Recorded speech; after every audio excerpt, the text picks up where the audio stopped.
महल बनाए, भवन बनाए। अब देखा कन्हैया ने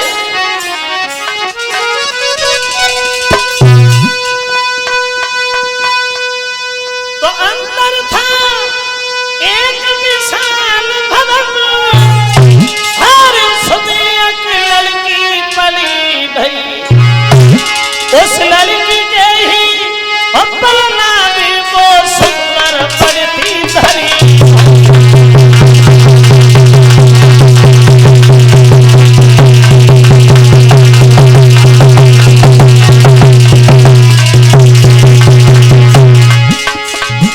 देखा कन्हैया ने एक पालना झूला है, उसी पालना में एक लड़की ले दी है, उसी लड़की के पालना में मड़ भी लटक रही है।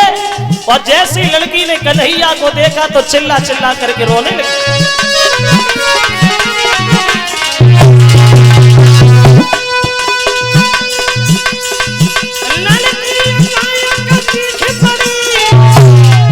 कन्या की मैया और मोहन की हाथा पाई होने लगी।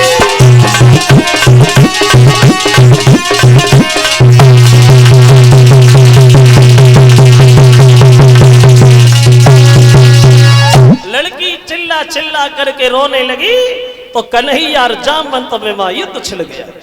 और ये युद्ध एक दो दिन नहीं बल्कि 27 दिन लगातार चला। जब कन्हैया ने घूसा मारा तो जामवंत को मूर्छा आ गई, होश आया तो कन्हैया के पैर पकड़ लिए, बोले प्रभु बड़े समय का इंतजार कराया। ये कौन थे जामवंत? ये जामवंत वो ही थे त्रेता वाले। जब लंका पे विजय पाकर के सब लोग वापस लौट रहे थे तो राम ने पूछा लड़ाई से किसी कर्मान अधूरे तो नहीं रहे? बहादुरों के चेहरा नीचे को झुक गए, लेकर बूढ़े से जामवंत बोले महाराज हम लड़ना चाहते। तो भगवान बोले भैया अभी मर्यादा के बंधन में है, तुम इंतजार करो, हम खुद ही आएंगे और हम खुद ही तुमसे लड़ेंगे। तो जामवंत बोले प्रभु कैसे तकलीफ उठाई? बोले इस मणि के पीछे हमें कलंक लग गया, इस मणि को हमें दे दो। तो जामवंत जी बोले महाराज मणि ले जाओ, मणि वाली भी ले जाओ, मतलब तुम हमारी बेटी जामवंती से शादी कर लो। तो दूसरा इनका विवाह हुआ है जामवंत की लड़की जामवंती के साथ। अब वो मणि ला करके सत्राजित को दे दी। अब सत्राजित बड़ा लज्जित हुआ, मन में सोच लगा मेरे भैया को तो शेर ने मारा था और मैंने तो कन्हैया को कलंक लगा दिया, मैं क्या करूं? तो उसने शर्म के कारण अपनी बेटी सत्यभामा की शादी कन्हैया के साथ कर दी। अब हो गई 3 रुक्मिणी, जामवंती, सत्यभामा, 3 औरतें। तो एक दिन कन्हैया अर्जुन के साथ यमुना के किनारे घूमने गए तो क्या देखा कि झाड़ियों में एक लड़की बैठी है यमुना के किनारे। तो भगवान ने उससे पूछा कौन हो तुम? तो लड़की बोली महाराज मेरे पिता का नाम सूर्य है और मेरा नाम कालिंदी है, और मेरे पिता ने मुझसे ये कहा था कि तुम्हारे पति यमुना के किनारे मिलेंगे, बरसों से इंतजार में बैठे, अब बता संग चले या और इंतजार करें? तो अर्जुन बोले क्यों कन्हैया, 3 औरतें घरे बैठी हैं, जिधर जाओ उधर शादी तैयार, कब तक शादी करते रहोगे? कन्हैया भगवान बोले करते ही रहेंगे, जब तक होती रहेंगी तब तक हम क्यों मना करें, हम तैयार एकदम तैयार। तो चौथा इनका विवाह हुआ है सूर्य की लड़की कालिंदी के साथ। 5वां इनका विवाह हुआ मित्रविंदा से।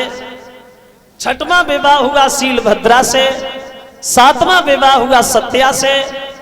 8वां इनका विवाह हुआ है लक्ष्मणा से। और 8 औरतें हो गई है।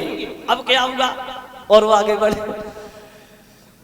इधर एक भौमासुर नाम का राक्षस, उसने मन में ये फैसला किया कि हम अपने जीवन में 20,000 लड़कियों से शादी करेंगे। तो उसने 16,100 लड़कियां इकट्ठी कर ली। तो सबने मिलकर के भगवान की प्रार्थना की है। तो भगवान गए हैं, उस राक्षस का वध किया और लड़कियों को बाहर निकाला, बोले अपने अपने घर जाओ। तो लड़कियां बोली घर जाए प्रभु, किधर जाए, अब तो हम तुम्हारे साथ रहेंगे। क्या? हाँ, तो द्वारिका में लाए हैं और बड़ा विधि विधान के साथ सबसे शादी की है वहां। अब कितनी हो गई?